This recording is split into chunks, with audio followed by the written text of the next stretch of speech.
Okay, hello everyone. We're going to get started. I'm sure some more people will come in, but I don't want to take anyone's time who's already come here. So, we are Mizzou Students for Justice in Palestine. My name is Ethan Waterman. I am the president of this organization. Today,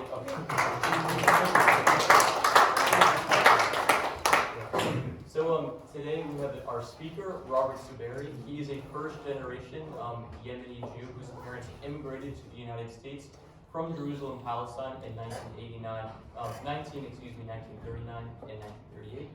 Robert grew up deeply influenced by the Zionist ideology, starting with attending Zionist summer camps in the 1950s as a child. After several trips to the Holy Land, he began to question the ideology that he had grown up around. Seeing the harsh reality of Palestinian life under Israeli control spurred him to activism. Recently, Robert partook in a delegation run by the Center for Jewish Nonviolence, where he lived with Palestinians in the West Bank in solidarity and co-resistance. It would be in reference to this experience that Robert will be talking about tonight. So without further ado, Robert, I'll have you come up.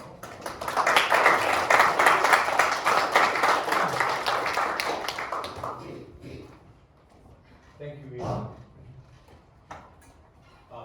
I don't have anything in this notebook, it's just for looks.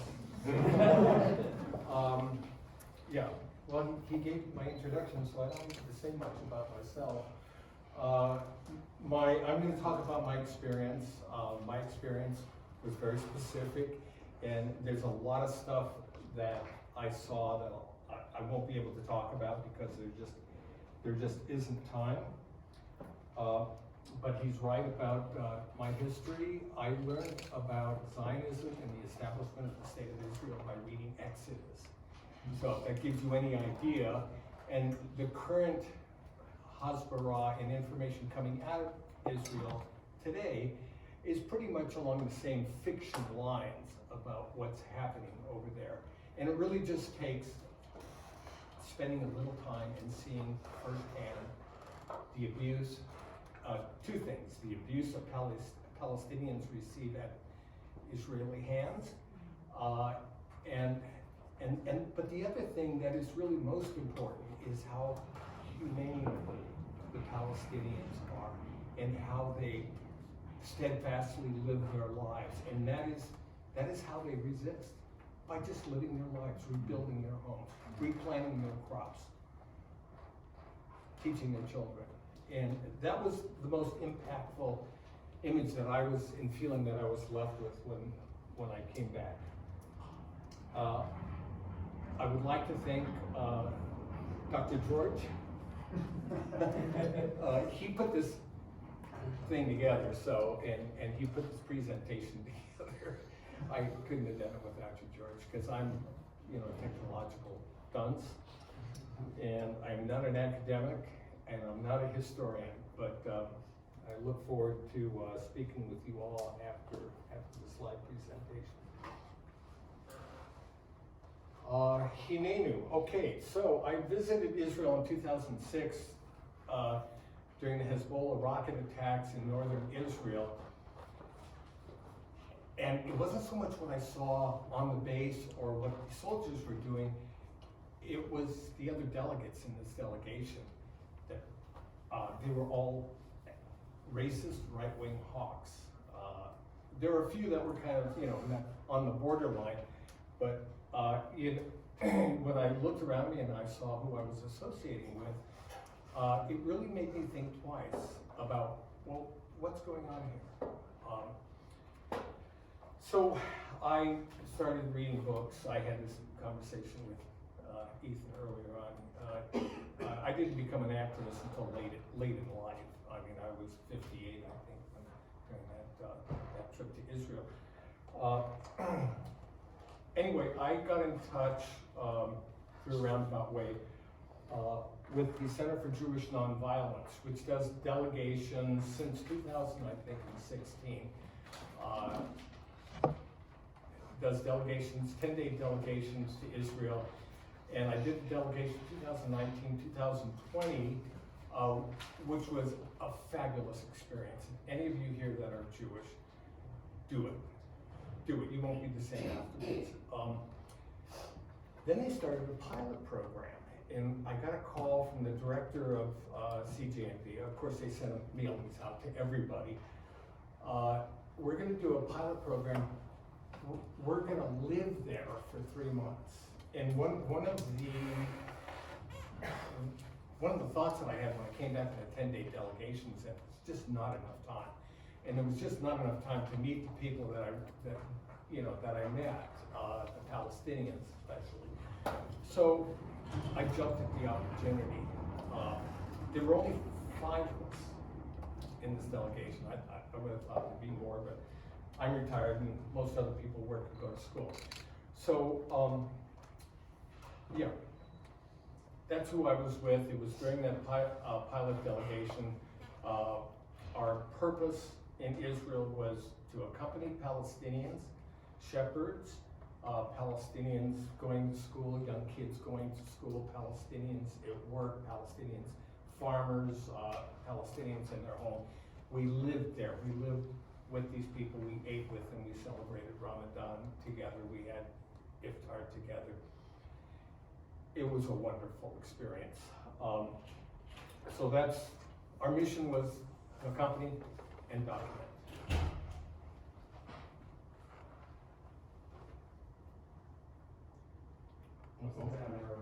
Hang on a second.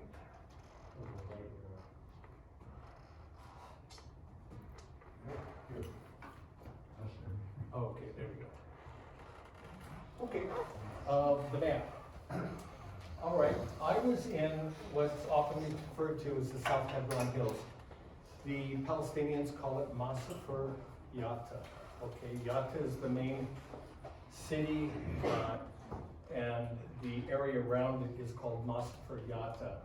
The area that you see is blue and light tan is all Area C. Masafer Yatta, of course, is Area A is defined by the Oslo Accords. Are you all familiar with Can you talk about it a little bit? ABC? I can talk about it a little bit. It was a travesty, actually, what happened.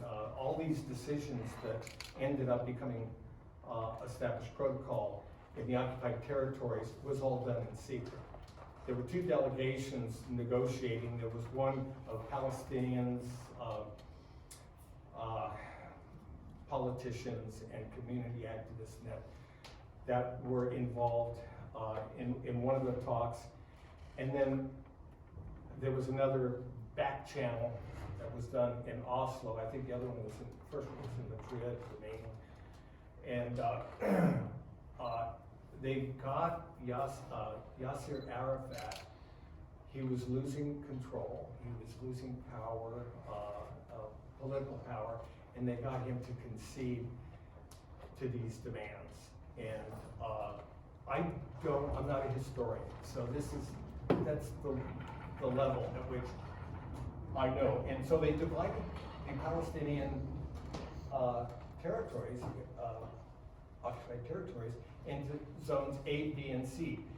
A, under Palestinian authority control. C, under total Israeli control, security, civil administration, military control. And B, somewhere in between. But in fact, the IDF goes into any of these areas they decide to go into. Okay, so, and we saw this. I mean, this is not just something I was saying that somebody told me. So the area surrounding Masafer Yatta was all Area C. As you can see, it's mostly blue. Area C is kind of like a light tan color. Because of, that means that it's under a municipal, Israeli municipal or settlement authority.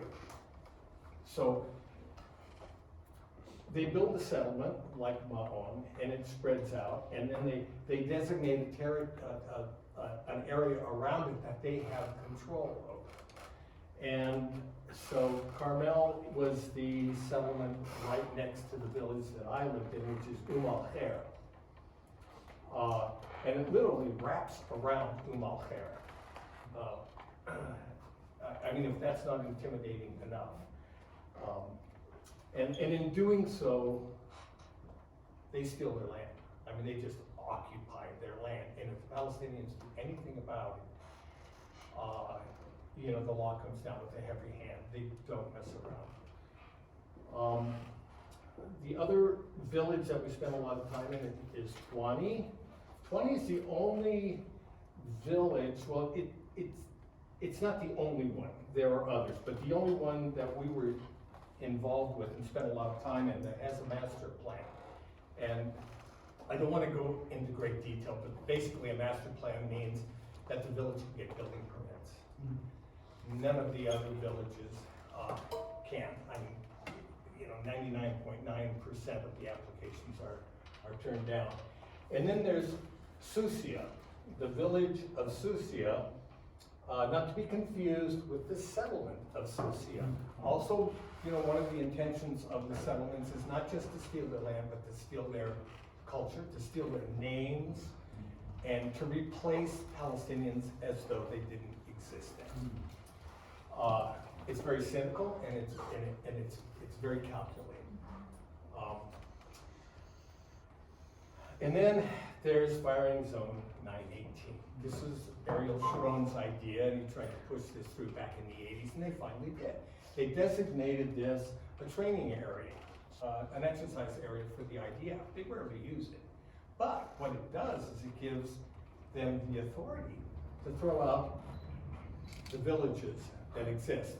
Originally there were 12, now there are 8 villages. They had to excise some villages because they were really close to settlements that would have to be thrown out as well. So they redrew the lines around the settlements of Maon, Abigail, and some of these other settlements. And many of them are illegal outposts, actually, illegal by Israeli law. I don't want to spend too much time on this because there's really a lot to talk about. Yeah. So go to the next slide. If you have any questions, just hold them for the end. This is a photograph. I did not take this photograph. This was taken in about 2016. I know this woman very well, spent a lot of time with her. She didn't speak a word of English. I didn't speak a word of Arabic. But somehow we communicated to one another, and everybody was wondering what we were doing together. But she's the mother of one of the guys that I got very, very close to. This is right after they demolished her house. They demolished her house more than once. And as you can see, they took all their belongings and just threw it out on the dirt and the sand. They eventually set up beds and that sort of thing, made a tent over it, and eventually rebuilt their home. But you see behind her the modern houses that were built for the settlement of Carmel. Carmel, the village of Al-Khair was established sometime after the Nakba, shortly after the Nakba, in 1950, 1949, 1950. Most of it's a Bedouin village. Most of the Bedouins came from the Arad area. Anybody who knows the Negev, the kind of the northern extent of the Negev. The settlement came in 1980s. I don't know exactly what year. I think it was the early 1980s. It was established as a military post and then became a settlement. But you can see that they have electric wires going into it. They also have plumbing. They also built a road, to get to Carmel. The wires and the water go through the village of Al-Khair, but they have no access to it. They cannot get access to it because they have no master plan. And you can see the idea is and the village expanded, surrounding them on 3 sides. This was an agricultural village. They grew crops and they also raised sheep. So,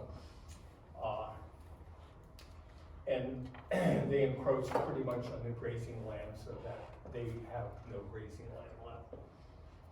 Anyway, I'm taking way too much time.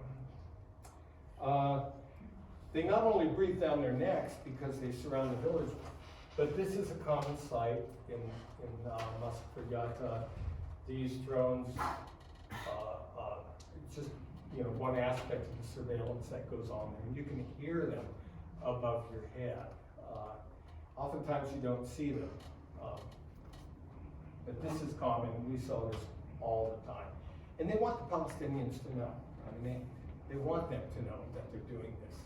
It's the Israeli Defense Force that operates them? Good question. Both the Israeli Defense Force operates them and also the settlers. And the settlers are also armed with M16s, with tear gas. Palestinians are not allowed to have weapons, are they? Or what do they do about it? No, they're not allowed to have weapons. And it's a common excuse to go in and raid a village and tear apart people's homes because, well, we're looking for weapons. That happens in Tawny because Tawny has a lot of activists, and there's one particular family. There's more than one family, but there's one particular family that's been doing it for a long time, the Adra family. And I'll show you a picture of them at the end. They've been arrested many times. One has become a very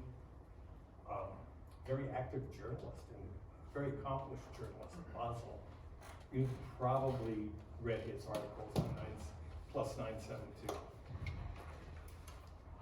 Okay, so we ran into a lot of, throughout our process of accompanying the Palestinians, we had a lot of encounters with settler violence. And so we're going to talk a little bit about settler violence. This is a photograph that I took. You can see, I think I counted, when I was there, I counted like 30 or 35 settlers that were throwing stones at the Palestinians. The Palestinians, of course, will defend themselves. And you can see a handful of them holding them off. This whole encounter started with settlers attacking farmers on their land. They were, there's a big strip of land in a valley where they cultivate olive trees and all sorts of greens. Of course, they beat a couple of them up. David Schulman was with them, and they beat David Schulman up pretty good. He's a well-known journalist, photographer in Israel, in the area. Anyway, I met him here. Anyway, it was pretty much a standoff at this point. We got there late, and these guys were having this rock fight, and I was pretty much a standoff. Nobody was getting hurt. They knew to keep their distance until the IDF arrived. The IDF arrives, and all of a sudden the settlers get really brave, and they start getting closer. Then the IDF lines up and starts shooting shot grenades, and I wish I could show you all the photos and videos that I have, but there's just no time.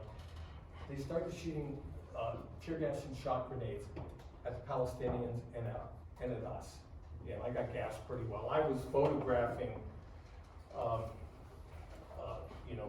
when they started coming at us, and so that's kind of how it works. The settlers will start trouble. They'll attack the Palestinians, and then either the Palestinians or an activist or the settlers will call either the police or the IDF. The IDF will declare the area a close military zone, and if you're shepherding, that means you can't graze your sheep. But that's what happens all the time. But the IDF is there to protect the settlers, and they always attack the Palestinians. They always chase the Palestinians off the land, and 99% of the time, well, I could say 100% of the time, it's their land. This is what it looks like when the army shows up. You have all these settlers that are very bold, and they're they're approaching, you know, they're advancing, you know, they've got cover from the IDF forces. This gal here, IDF soldier, she's on her cell phone. She could care less what these settlers are doing behind her, as long as they're not getting hurt, and as long as Palestinians are not, you know, are not in the area.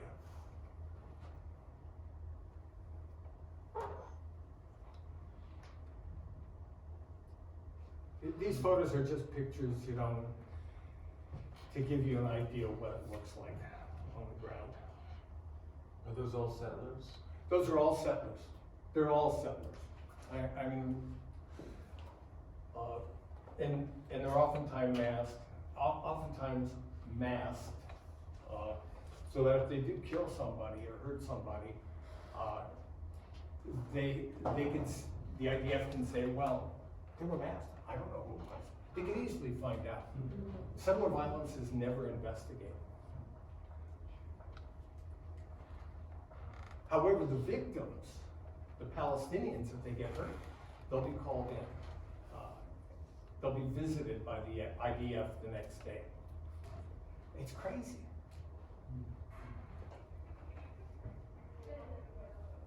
This is, I don't know if you can see that very well. It's a guy with a sling. The speed of those rocks coming out of that sling can kill you.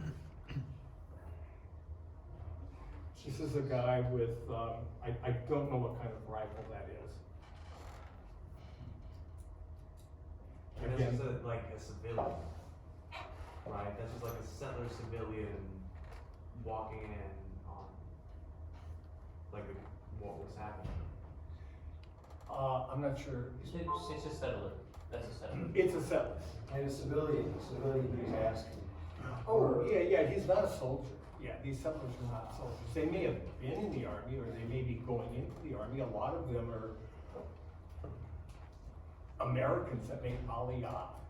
You know, Aliyah is, they go over there to live and they get Israeli citizenship, you know, right of return. That's the only right of return that exists in this land. There's no Palestinian right of return. And I get in this argument with Jewish progressives. But anyway. This is a little later on. The settlers are advancing. This is the video. I'm going to let you see the video. So the settlers are advancing on us, and all of a sudden we realize, hey, we got to get out of here. And we've got a car here, and we got to get the car out of there. So if you press the down arrow, it'll start the video.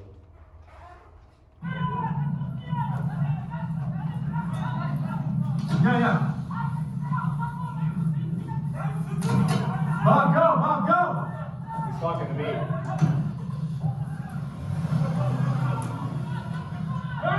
Hey!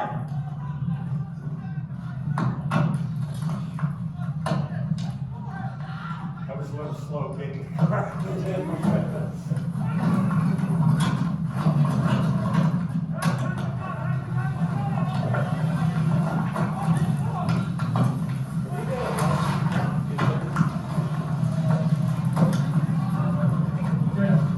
Okay, second car out of it? Or walk? Yeah, anyway. Were you able to? Yeah. Were you on foot there, Robert, I guess, near the car? Or? No, I was in the car. And someone else was filming it anyway, wasn't it? Yeah, there were other activists that were filming, so I wasn't the only one filming. That was the car afterwards. That hole in the windshield, the rock actually went through that, ended up in the seat right next to me. It was a big rock.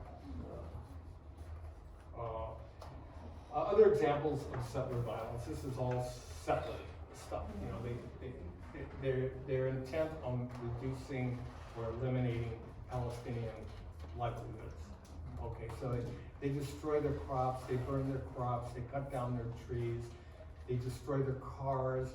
The IDF will impound their tractors because it's not quote unquote registered, and this kind of stuff happens all the time. They destroy their homes. What kind of tree is that? That's an olive tree. And it's a sizable olive tree.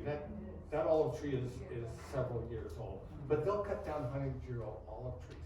And in fact, the origin, the founding of CJNV resulted from the, I believe it's like 1,500 old olive trees that was owned it was a farm owned by and operated by the Tent of Nations.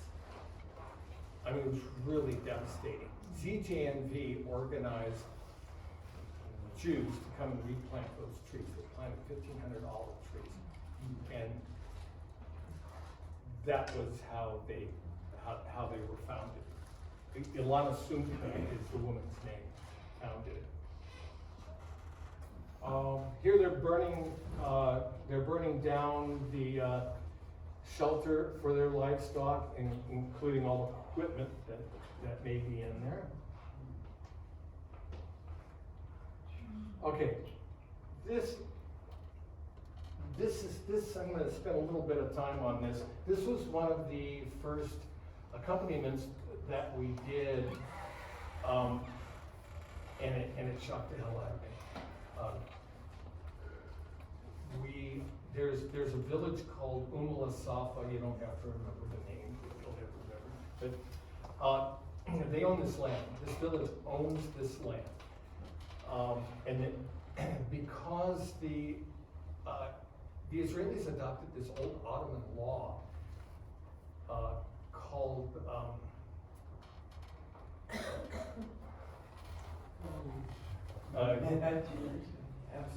absentee. Yeah. If the owners of the property are absent for so many years, whatever, I don't know, just break down a little bit. Then the state can take over the land. Well, Israel liked that law, so they kept that law and got rid of all the rest of them. So Palestinians will go to their land in an attempt to be present and to assert their ownership of this land. So this village would come here every single Saturday. And this one particular Saturday that we accompanied them, us activists, and also an organization called Hayush. The settlers, they come there and they picnic and the children play in the fields. They bring balls and stuff, and it's really, really kind of cute. And of course, the settlers come out and threaten them. And it's the Palestinians that come to the village. You said the settlers, but you didn't mean I'll probably do that a number of times. Yeah, the Palestinians will come to this land. It's adjacent to a settlement called Mitzvah Yair, which is one of like 3 in the area, really violent, aggressive settlements. It's actually an illegal outpost still. Again, illegal by Israelis' own standards. But this is Palestinian land. This is Palestinian land. It's all Palestinian. But this is claimed, and this they actually have documents to prove that it's Palestinian land. So the field that the children play in when we arrived was strewn with the body parts of the slaughtered sheep. This is violence targeted at the most vulnerable members of the community. I couldn't believe it when I saw it. And it's Shabbat. And these are all quote unquote religious Jews. What does that word mean, Shabbat? Shabbat? Oh, I'm sorry, it's Sabbath. It means Sabbath. You know that. I'm a recovering Catholic. I'm a recovering Zionist. We'll get along great. Yeah, it's so hypocritical and it's so outrageous and it's so outlandish, it's hard to believe. So, yeah, we'll come back to this momentarily. This is one of the fathers of the Safa crowd that comes to that plot of land weekly. 1 week, no Exodus came. This is what happened. He was beaten within an inch of his life. He ended up in the hospital for a couple of weeks. He shattered his jaw. They heard him bad. Not only that, they pummeled his wife as well. They were using steel clubs and wooden bats and rocks. Wonderful guy. As soon as he got out of the hospital, he was back there again. That's what these guys do. You know, they're not gonna let anything stop. So he's IDF, he's carrying him on the stretcher? That's the idea. Yeah, of course, they showed up and they don't often do that. I mean, when I talk about Hans Suleiman, he was left to die on the road. We'll talk about that later.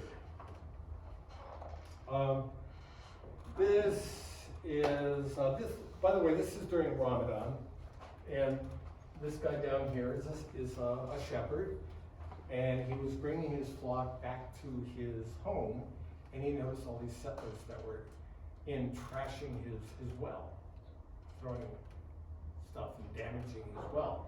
So he chased them off. Well, one of them picked up a huge rock and hit him with it and broke his arm. So I get a call sometime in the night, said, can you take this guy to the hospital? So I said, sure, yeah, I'd be happy to. So I rushed down, I grabbed one other Israeli activist, and I met him and this guy over here, Fuad. Fuad's, I mean, all these guys have stories. But, so we took him into Yatta, and he got treated. He gets back in the car, and we're driving back, and I hear all this laughing in the back seat. And I'm like, what's so funny? I mean, why are they laughing? I mean, this guy just had his arm broken viciously.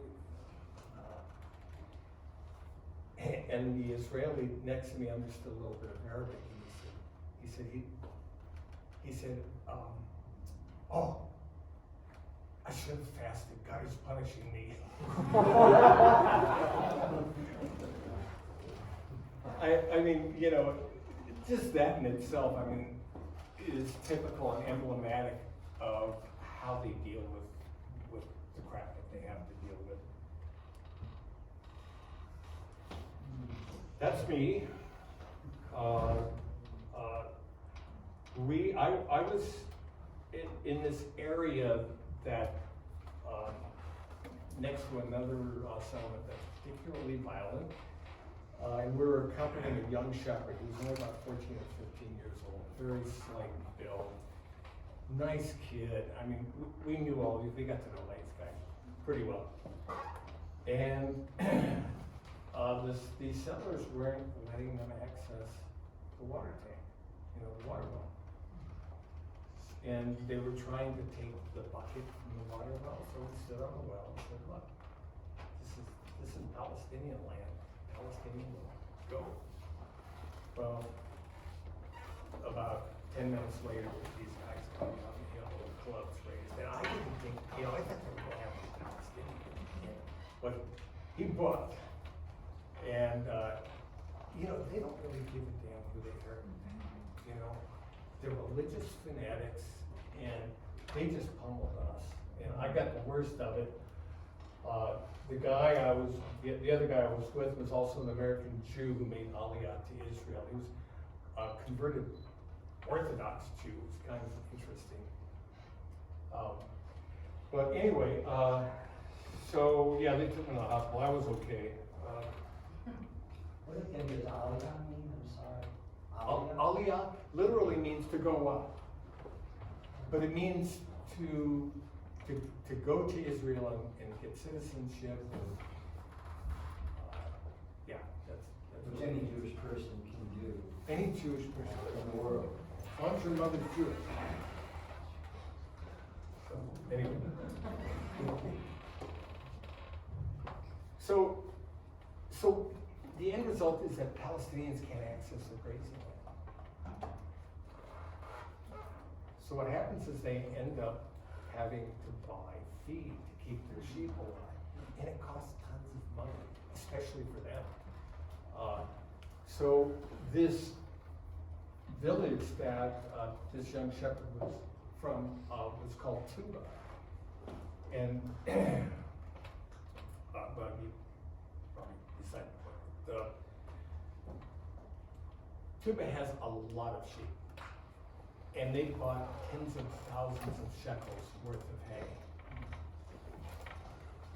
A week after they bought this hay and piled it up in the village, that happened.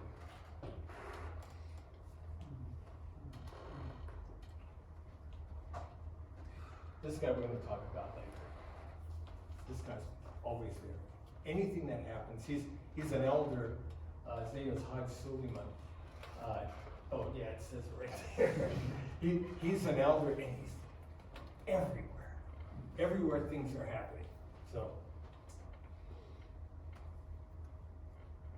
Yeah, that was a sad day. Okay, I'm gonna talk a little bit about, for me, the deliberate targeting of children was really, really bothering. This was a young child from a village that was attacked by 70 or 80 settlers. They just came, they were turning over vehicles, they were throwing stones through people's homes, people were living in these homes. One of the homes housed that little kid, and he got hit in the head while he was in bed by a stone and had to be rushed to the hospital.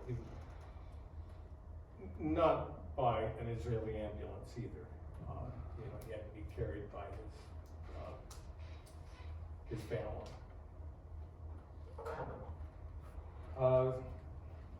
Yeah, this is another incident of a girl getting hit by settlers with rocks.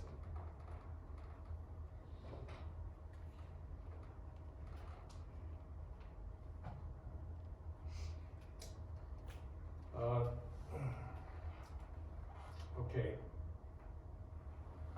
This slide requires a little bit of explanation. The village, I talked about the village of Tuba. Tuba's on the other side of that hill. We're in Tuan, okay? The school is in Tuan. The settlement on the left is kind of like the mother settlement, and it gave birth to this illegal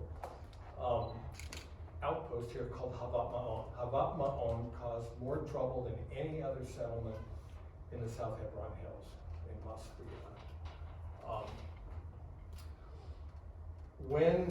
You can see that the two settlements are straddling the road.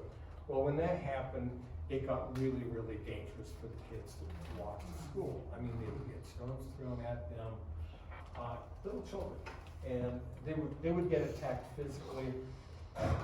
So you can see an IDF, actually it's a civil administration vehicle that's accompanying these children. After many of them getting pummeled with rocks, activists who accompanied them getting beat up, they had to do something because it looked really, really bad for them. So they started accompanying them, but they were always late. Some days they wouldn't show up. So the kids would never know if they'd make it to school or not. Yeah. How many kilometers between two Not of the- far, it's probably maybe 2 or 3, if that far. Oh, interesting, recently, very recently, within the last month or so, the civil authority banned the presence of activists on this site. So they can't even check, they can't even go there to check to see that their escort has arrived. How do you ban that? How do you ban that? They say it's not legal and they arrest you. Just like that? Just like that. They can do anything they want there, and they do. This was a young girl that was indirectly injured, indirectly due to the invasion of the IDF into the village of 20. I talked about 20 earlier, about the generational, the family of generations of activists, you know, going through the years. And so they get invaded a lot. And there's a lot of violence.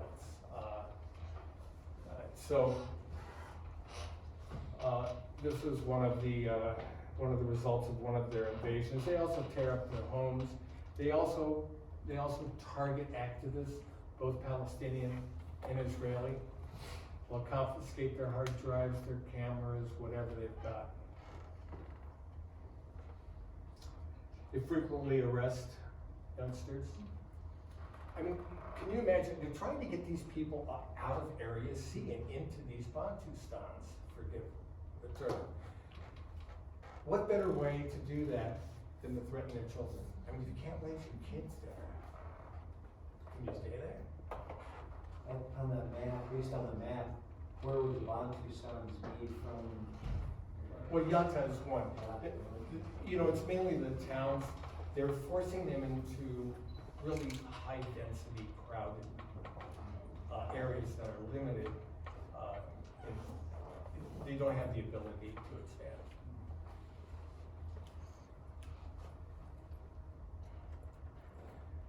This is interesting. This was an attack on a playground in the village of Susia by the settlers from the settlement of Susia. I mean, it's just blatant. You can see in the back, you can see the IDF forces, you know, making sure none of the settlers get hurt while they're invading this playground. And I mean, these grown men, you know, playing on those toys. I mean, they're not doing it to have fun. They're doing it to intimidate. They're doing it to say, we can do whatever we want here. I'm going to show you a short video of that event.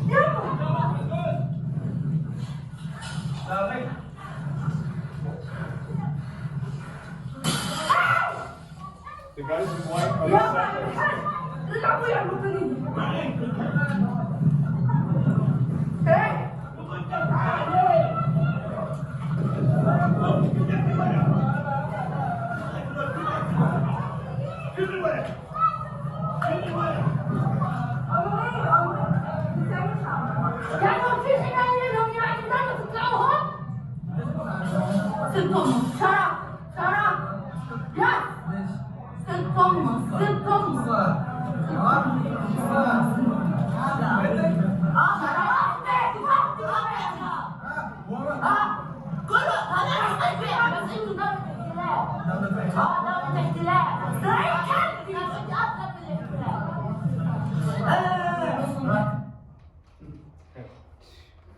I mean, it's just, you know, one of many incidents.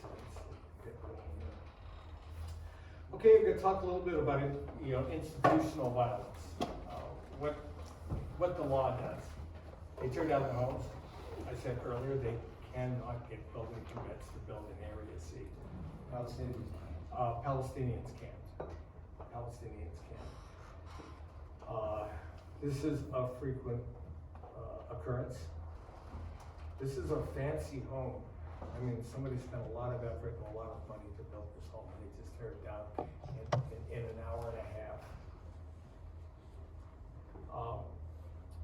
This was a guy in 20 during one of those invasions that was shot with live fire through his leg.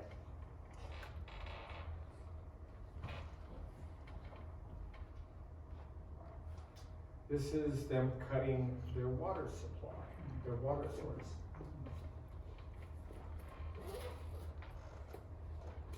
This is the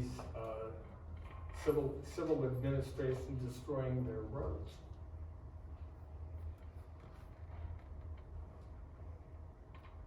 Again, blocking the roads, blocking their access to the olive trees in their fields where they grow their food, or they'll block them to get out of their villages with their cars. Okay, we're gonna get back to Haj Suleiman. Haj Suleiman was special. I say was, he's not with us anymore. He was an elderly, diminutive man. He was respected throughout the Masfer Yatta area. He was the voice of his people. He spoke out against the endless transgressions and indignities heaped upon his people. His ubiquitous presence sustained not just his family, but the whole village in the area, and he's known throughout the area for his determination, courage, and steadfastness. Haj was, I'm reading from a memorial that I wrote about him.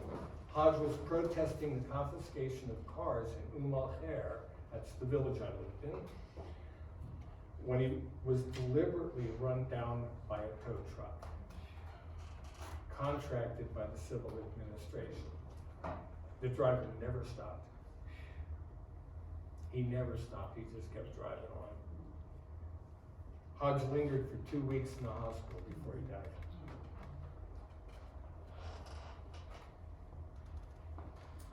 This is him with Ali Velshi. I think this photograph was taken in 2019 on one of his visits to the area.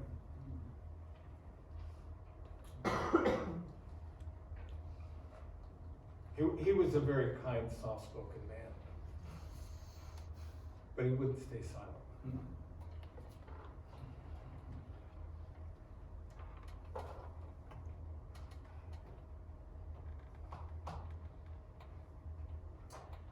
That's his funeral.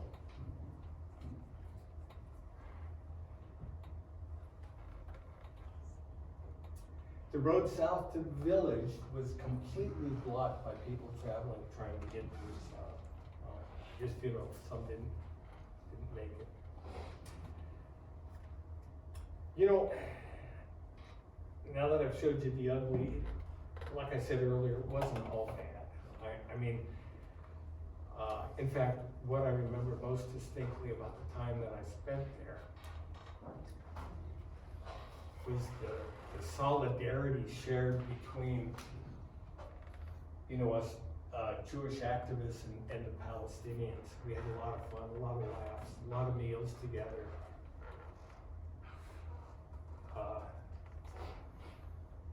The children were just precious. They were friendly, hungry for our attention, and so ready to laugh. And this is the home of the activists in 20.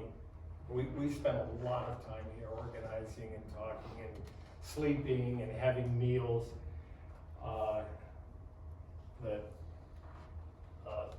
The guy right here, this is Boswell. He's the journalist. His father's, I couldn't tell you how many times he's been arrested. That's his mother, she taught us Arabic. His sisters, yeah, I mean, I could go on and on.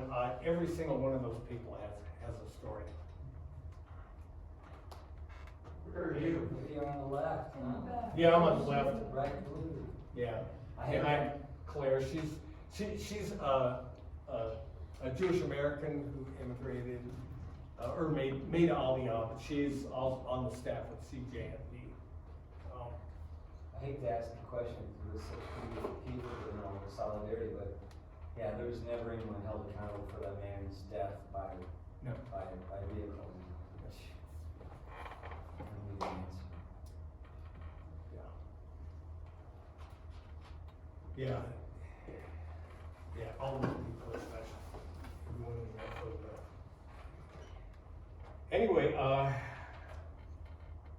I'm going to read you something that I wrote towards the end of my memorial for Haj Suleiman.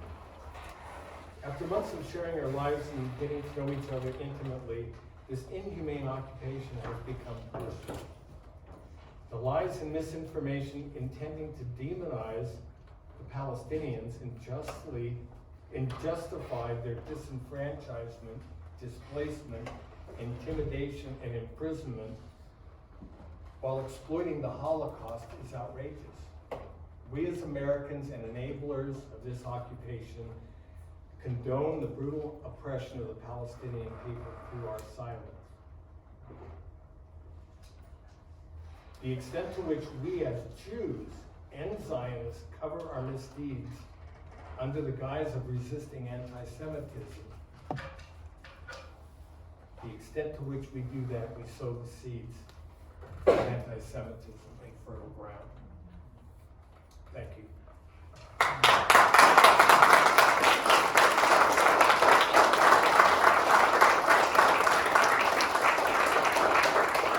One more slide. Pardon me? Click one more slide. One more slide? Yeah. Oh, do you want to do this one? This is great. This is a religious. No, I meant that, well, okay. Yeah, talk about it. Oh, which one? Well, I'm sorry, George. Which one? Just the QR code. Well, maybe talk about this one first.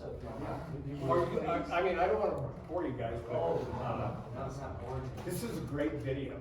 This is a shepherd that just, pardon the expression, has balls of steel. I mean, he just. You'll hear him saying in Arabic, "Roh, roh," means go, and the settler comes back. Don't ever say roh. He says it in Hebrew, you know. And before that, he says something else, and he just keeps saying it. Every time the settler turns around, he says it again. I mean, these guys are all armed. You gotta understand that they're all armed. So.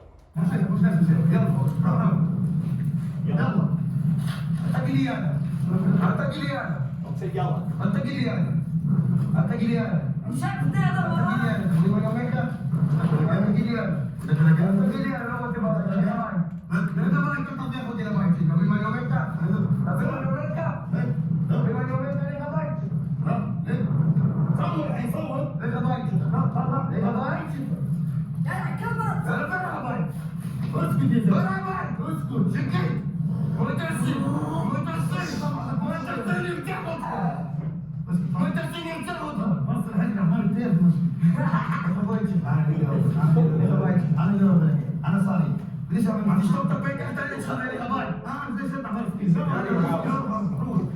This is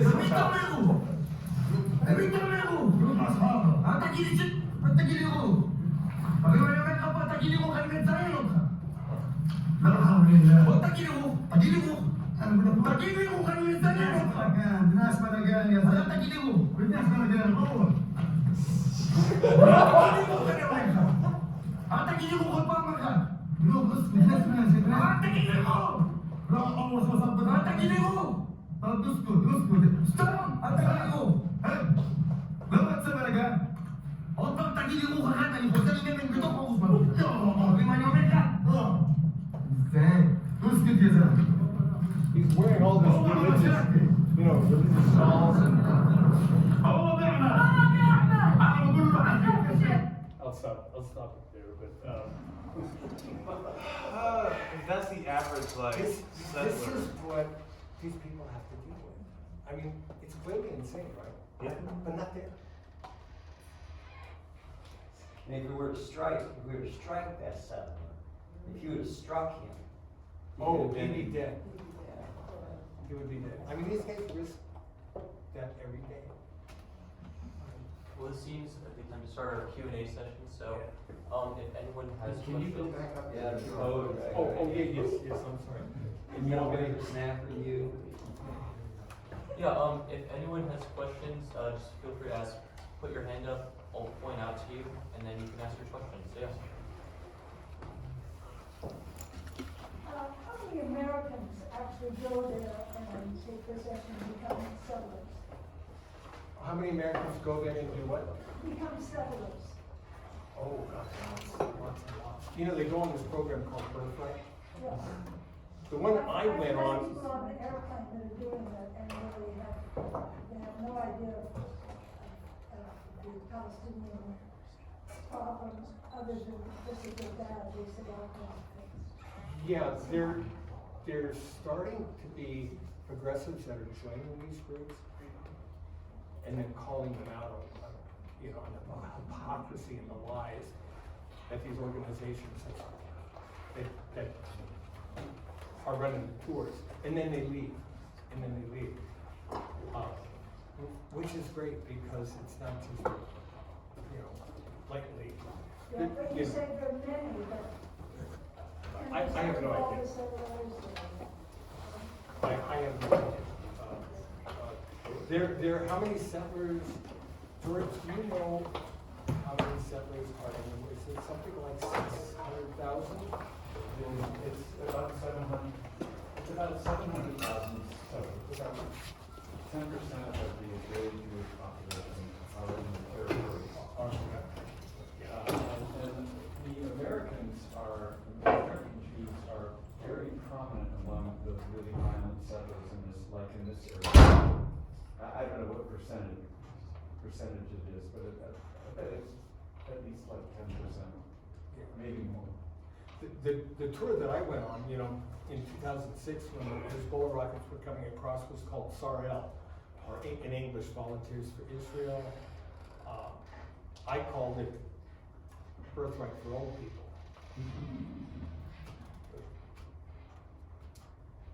Any other questions? What are the gun laws regarding for like civilian settlers? Gun laws? Yeah, regarding enforcement, so you should have one people. I don't know that they have any gun laws. A lot of these guys kept their guns when they leave the army. It's kind of like the Wild West out there. But I'll tell you one thing, you won't see any Palestinian with guns or carrying guns because they're not allowed to. It's forbidden. They can't buy them. And also so you guys know, Israelis, the IDF is a conscription army, so everyone in this society serves in it, essentially. I mean, with few exceptions, everyone serves in it.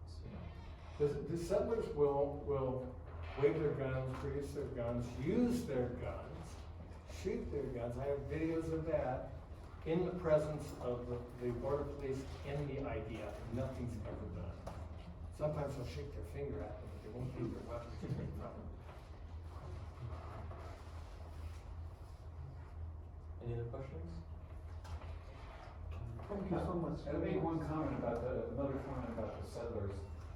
The violent settlers, as you've seen here in the South Hebron Hills and Muscat Yatta, in the Jordan Valley and so on, that's a small minority of the settlers as a whole.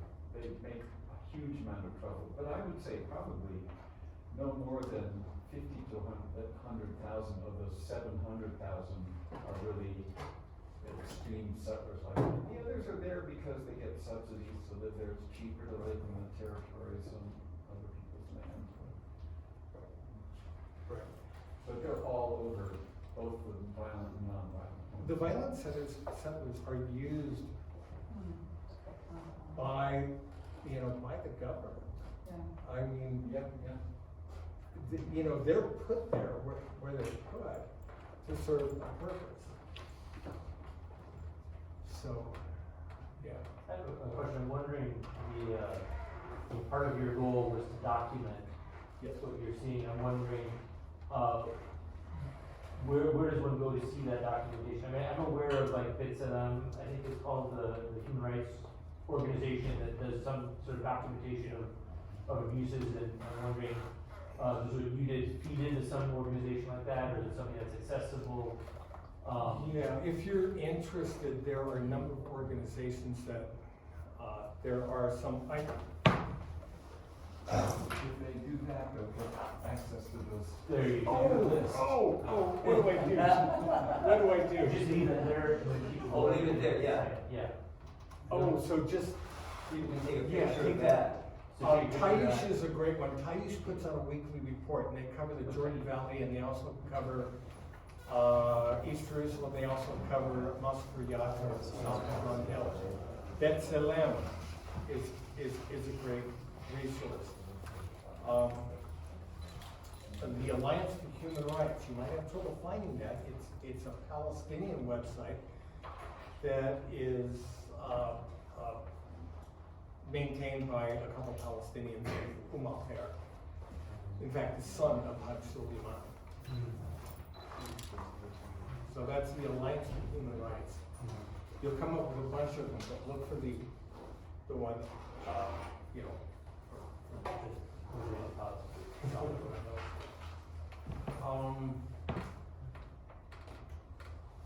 Also, there's a group called, there's a Twitter, well, it's on here. Yeah, if they go there, they'll get a link to, they'll get the list that you said.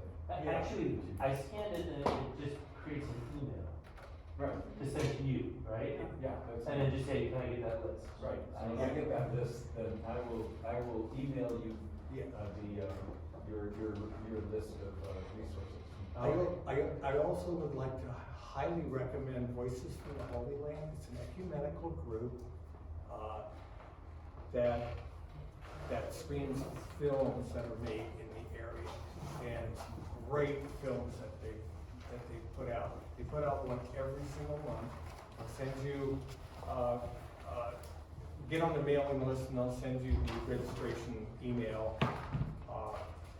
You watch the movie at your leisure, and then they meet once a month to talk about the film, and you get to meet, and sometimes you'll meet them in breakout rooms. You get to meet the directors, the writers, the people that are actually acting, not acting, they're documentaries. The people that are actually covered in the film. It's fascinating. It's fascinating. I never miss one. What is the second? Voices from the Holy Land. That's also on the list that you'll get if you. Yeah. So I'm gonna mention something real quick. I'm with a group called the Mid-Missouri Fellowship of Reconciliation. We're co-sponsoring tonight's program along with MJP and with the student group. And I'll just mention, old school, I'm so sorry, I'm not nearly as slick as these folks, but if you're interested in getting an email list, FOR is a peace and social justice group, interfaith pacifist group. And we actually, FOR was one of the groups that helped get MJP started many years ago. And so if you'd like to, we send out an email. We send out emails about once a month. Send out one about tonight's program, and also two other things I just mentioned. And you get, if you sign up, I'll just pass it around. If you want, anybody wants to, don't feel like you have to. But if anybody wants to, I don't want anybody want to sign. But two things, brother. Two things I'll mention. We're having information. Oh yeah, sure.